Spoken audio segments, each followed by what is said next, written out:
Gracias por estar con nosotros en EWTN Noticias. Soy Eddie Rodríguez Moreno.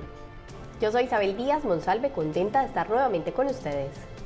Y estos son los titulares. El Papa clausura Sínodo de los Obispos sobre los jóvenes y pide defender a la Iglesia de ataques del diablo.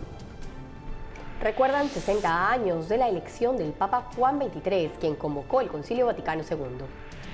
Ante el tiroteo en Pittsburgh, los obispos de Estados Unidos aseguran que el antisemitismo debe ser condenado. Empezamos el programa con un resumen de lo que se vivió hace unos días en el Vaticano con motivo de la clausura del Sínodo de los Obispos sobre los jóvenes, la fe y el discernimiento vocacional. Veamos.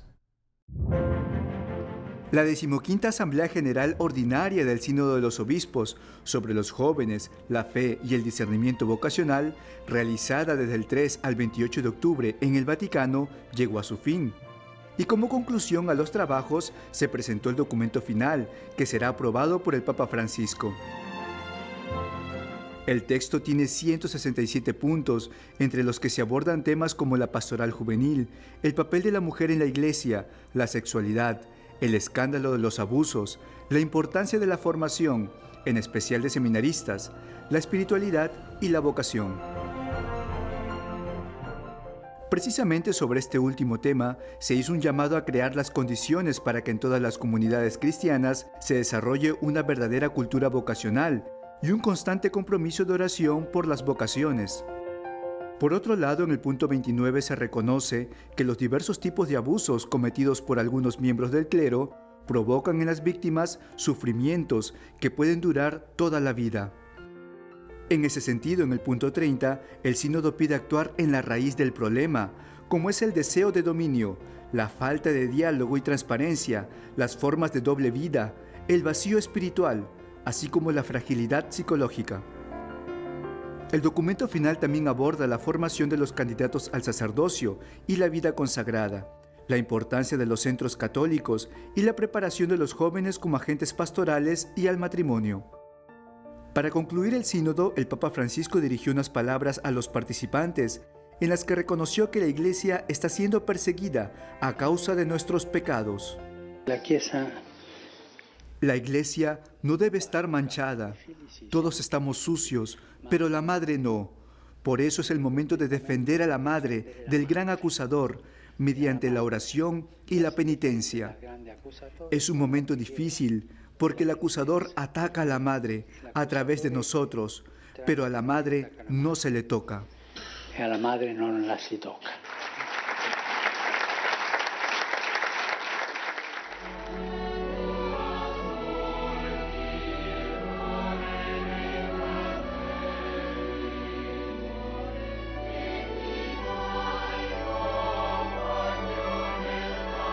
Al día siguiente, el Santo Padre presidió la misa de clausura de la 15ª Asamblea General Ordinaria del Sínodo de los Obispos en la Basílica de San Pedro.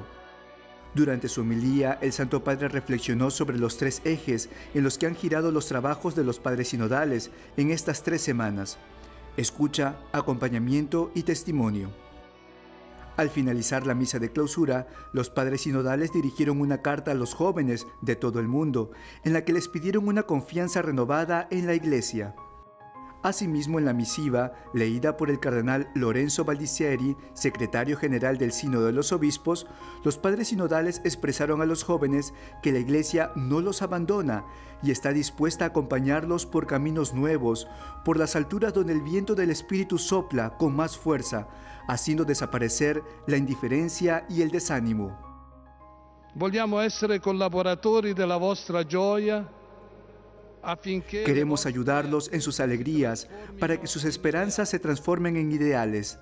Estamos seguros de que están dispuestos a entregarse con sus ganas de vivir para que sus sueños se hagan realidad en la historia humana. Nella vostra esistenza e nella storia umana. Posteriormente, el Papa Francisco presidió el rezo del Ángelus en la Plaza de San Pedro, y ante una multitud de fieles, el pontífice aseguró que los frutos del sínodo ya están fermentando, como hace el zumo de la uva en los barriles tras la vendimia.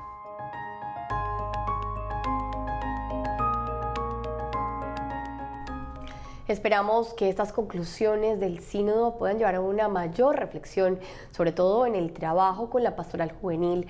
Es importante también destacar que dentro del sínodo se ha hablado del trabajo vocacional con los jóvenes, esa semilla de vocación que se debe sembrar en ellos, porque necesitamos un nuevo florecer de vocaciones sacerdotales, de personas consagradas, y eso tiene que nacer desde un trabajo día a día de la Iglesia. Y sin duda en estos días también una joven que participaba ahí de un evento en Roma habló de la importancia de la certeza que da la Iglesia a los jóvenes. En una cultura tan líquida, donde no hay ninguna certeza, donde las personas parecen que están todas a la deriva de su propio sentimiento ciego, esa es la razón por la que Juan Pablo II era tan querido, decía esta joven, por ellos, porque les daba certezas para su vida, para cómo conducirse, y no solamente conducir su vida, sino también ser una luz para sus contemporáneos. Ahora nos enlazamos con nuestra corresponsal en Roma, Mercedes de la Torre Cuellar, quien nos tiene más información de las actividades del Santo Padre. Adelante, Mercedes. Hola a todos, les envío un cordial saludo desde el Vaticano, desde donde tenemos muchas noticias sobre la vida de la Iglesia en el mundo. En primer lugar, cabe destacar el reciente videomensaje que el Papa Francisco envió a los fieles de Buenos Aires, en Argentina, con ocasión de su primer sínodo arquidiocesano.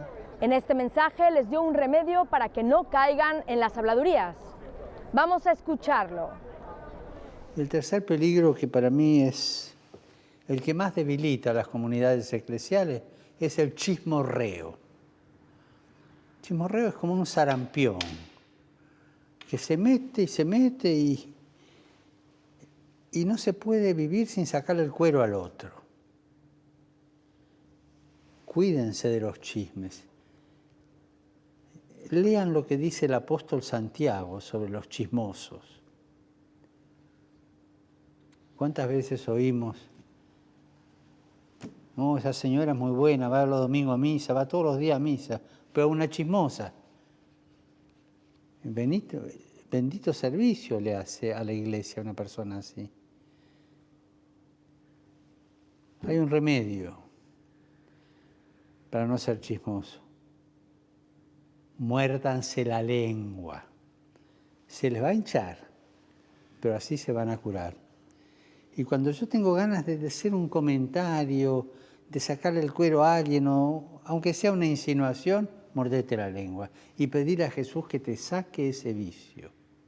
Pasando a otro tema, hay novedades en el proceso de la reforma de la Curia Vaticana. Hace unos días el Papa Francisco nombró a un nuevo secretario adjunto del Consejo de Cardenales, conocido como el C9, que es el grupo que asesora al Santo Padre en la organización de sus colaboradores cercanos, es decir, de la Curia Romana.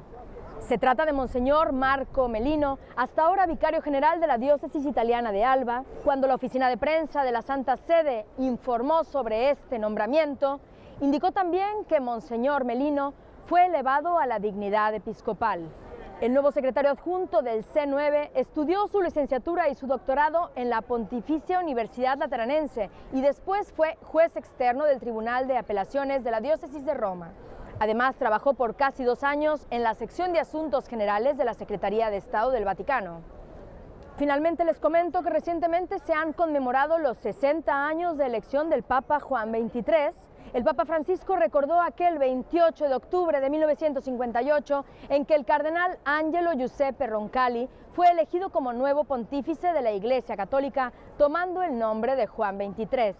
Entre los muchos hechos a recordar es importante destacar que el Papa Juan XXIII fue quien convocó el Concilio Vaticano II, el evento eclesial mundial más importante del siglo XX, según numerosos analistas.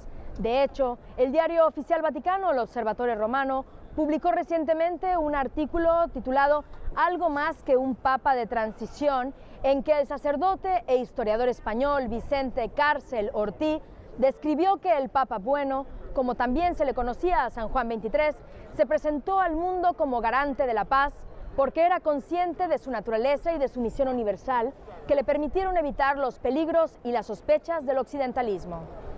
Fue famoso también el hecho de que en 1958 el Santo Padre presidió un consistorio de creación de cardenales en los que incluyó a numerosos prelados de diversas nacionalidades. Además, en ese mismo consistorio fue creado cardenal Giovanni Battista Montini, quien años después sería San Pablo VI. Estimados, esta es la información que tenemos hasta el momento. Seguiremos informando desde Roma. Para EWTN Noticias, Mercedes de la Torre Cuellar. Adelante, estudios. Muchas gracias, Mercedes, por la información. Y en otras noticias, los obispos de Estados Unidos calificaron de condenable el tiroteo acontecido hace unos días en una sinagoga de la ciudad de Pittsburgh, en el que murieron 11 personas. El presidente del Comité para el Ecumenismo y Asuntos Interreligiosos de la Conferencia de Obispos Católicos de Estados Unidos, Monseñor Joseph Bambera, publicó un comunicado a nombre de los obispos norteamericanos en el que se condena el ataque perpetrado en la sinagoga Tree of Life, el Árbol de la Vida, en la ciudad de Pittsburgh, Pensilvania. En el texto, el prelado expresa el dolor y la cercanía que sienten los católicos hacia la comunidad judía en un momento como este. Asimismo, Monseñor Bambera calificó lo sucedido como un acto de cobardía y pidió que el antisemitismo sea condenado y enfrentado por toda la nación.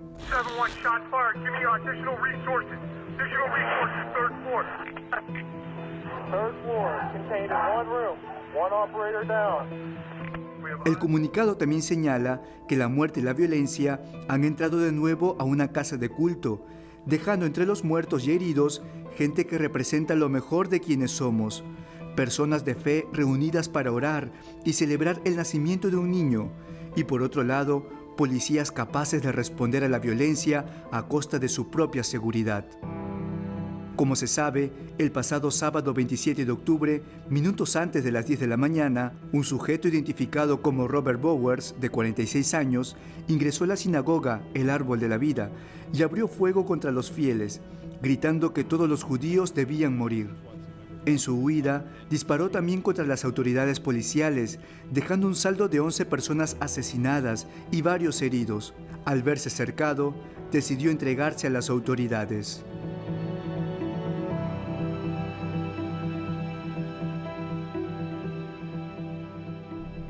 Y al enterarse de esta tragedia en la sinagoga, el Papa Francisco envió palabras de consuelo para las familias de las víctimas. El Santo Padre, Papa Francisco, expresó su cercanía y solidaridad con las familias de las víctimas del tiroteo en la sinagoga El Árbol de la Vida, ubicada en la ciudad estadounidense de Pittsburgh, Pensilvania.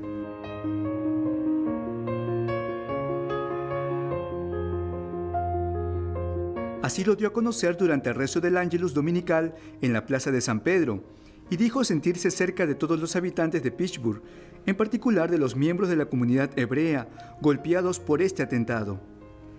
Al respecto, condenó el móvil antisemita detrás del ataque e hizo votos para que el Altísimo acoja a los difuntos en su paz, al tiempo que le dé consuelo a las familias de las víctimas y fortaleza a los heridos. Por otro lado, el Papa calificó el atentado como un acto inhumano y pidió al Señor la ayuda necesaria para que se apaguen los focos de odio que se desarrollan en la sociedad y se acreciente el respeto por la vida y los valores morales y civiles. Repudio absoluto de parte de todas las personas de buena voluntad que se suman también nuestros obispos, y este hecho que nos pone ante la maldad que puede albergarse en un corazón humano que luego se expresa en acciones tan criminales contra personas que están en un momento de oración. Así es, repudiamos este acto de violencia y también recordamos que el Papa siempre ha expresado que quiere que desaparezcan esos focos de odio, y para eso nosotros tenemos que empezar por nuestra propia conversión. Cada uno tenemos que reconciliarnos y con esa reconciliación dar testimonio al mundo. Nuestras oraciones también por todas las personas fallecidas en este tiroteo. Amigos, tenemos que hacer una pausa, pero al volver, Cardenal Zen pide a católicos fieles de China que vuelvan a las catacumbas. Obispos de Cuba se pronuncian sobre proyecto de nueva constitución en la isla. Ya retornamos con más información en EWTN Noticias.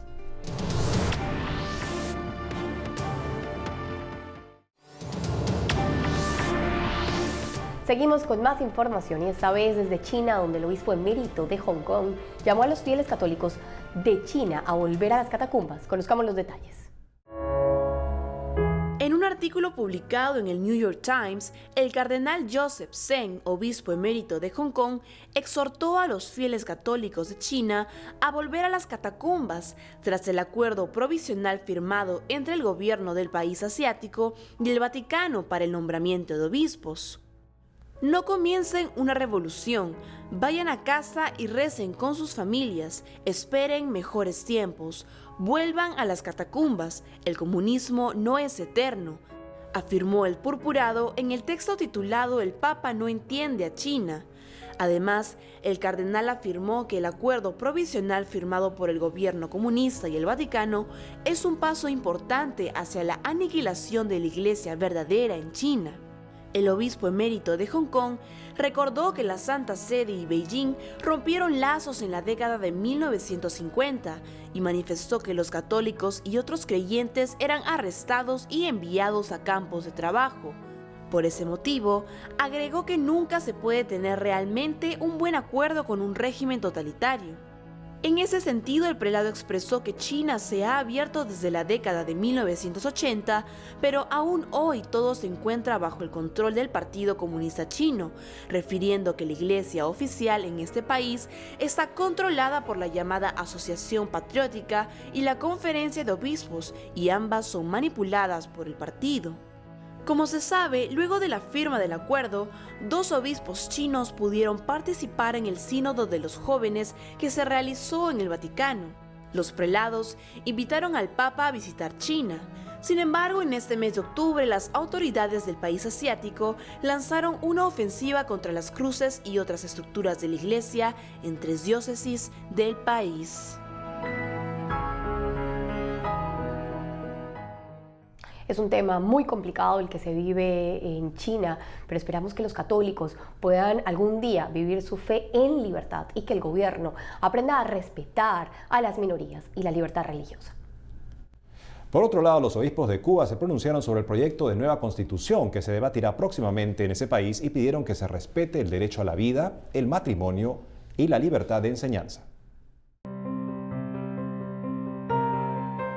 El próximo 15 de noviembre, en Cuba, la Asamblea Nacional debatirá sobre el proyecto para reformar la Constitución vigente desde 1976.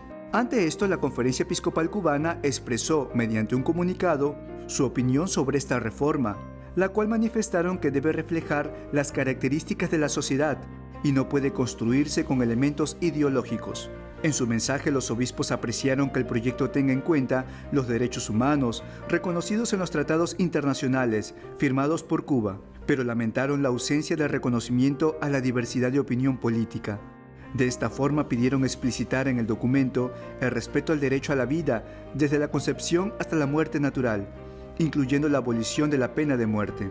Por otro lado, los obispos de Cuba también se refirieron a la ideología de género, a la que calificaron como innecesaria, porque bastaría con la categoría sexo para que queden comprendidos todos los miembros de la sociedad.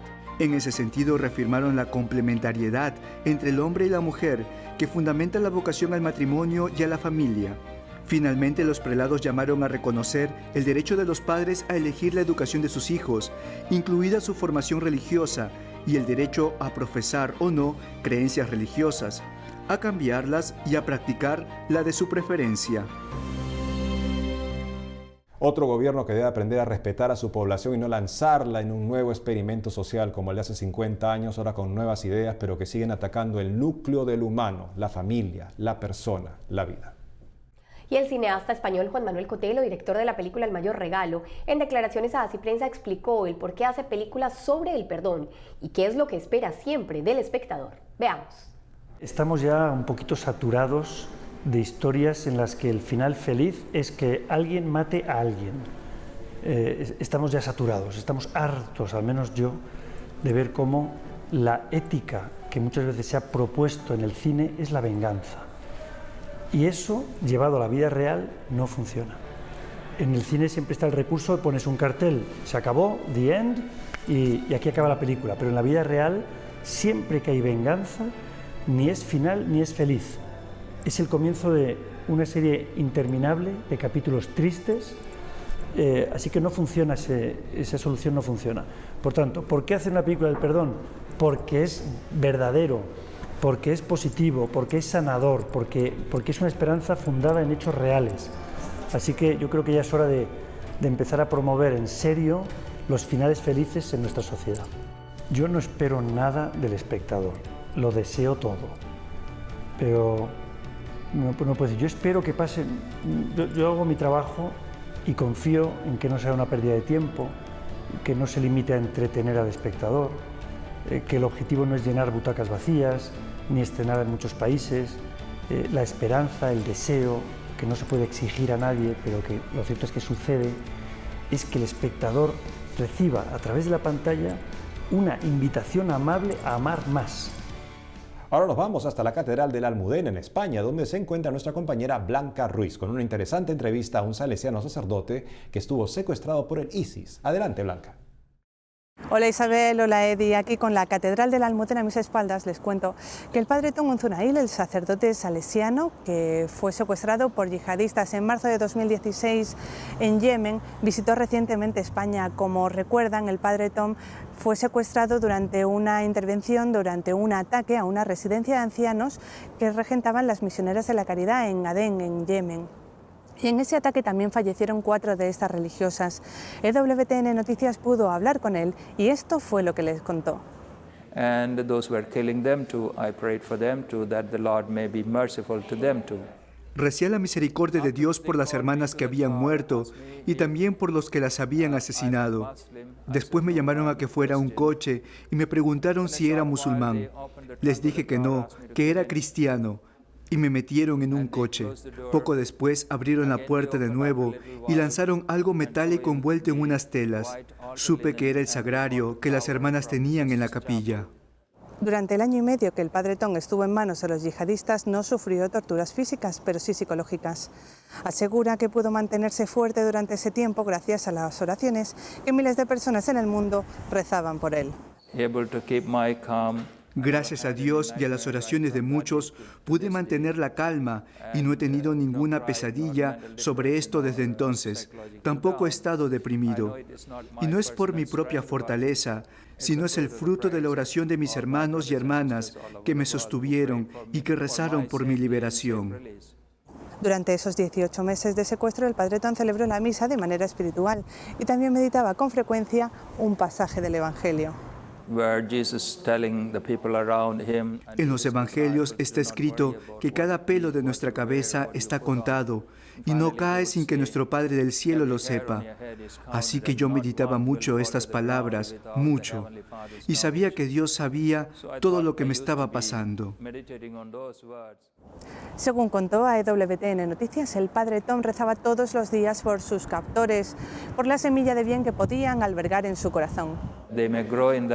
Rezaba por ellos y agradecía a Dios la poca bondad que podían tener los captores en ellos.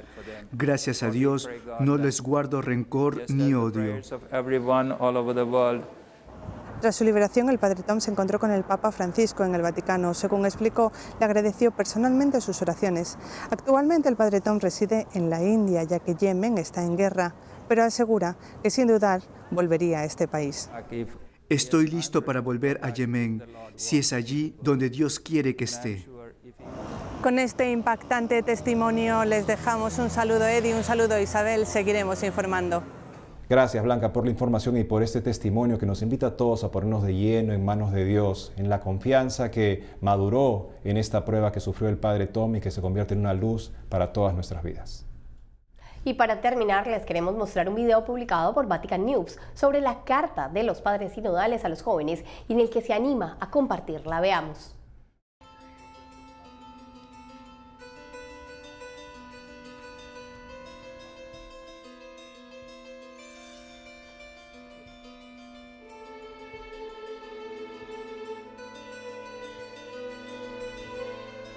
Thank you. Pleasure.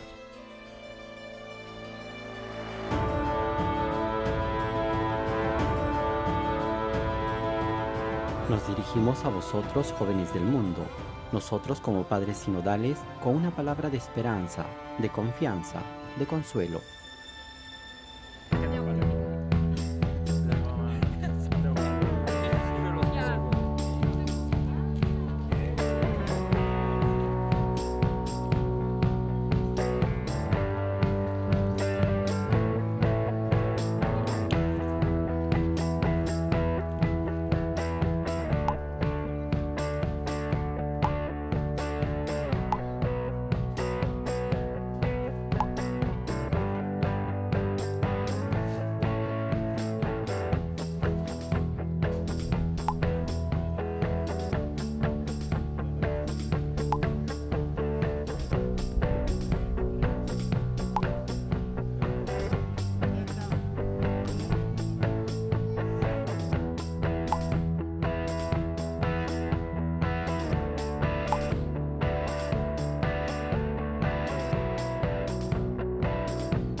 pero lío.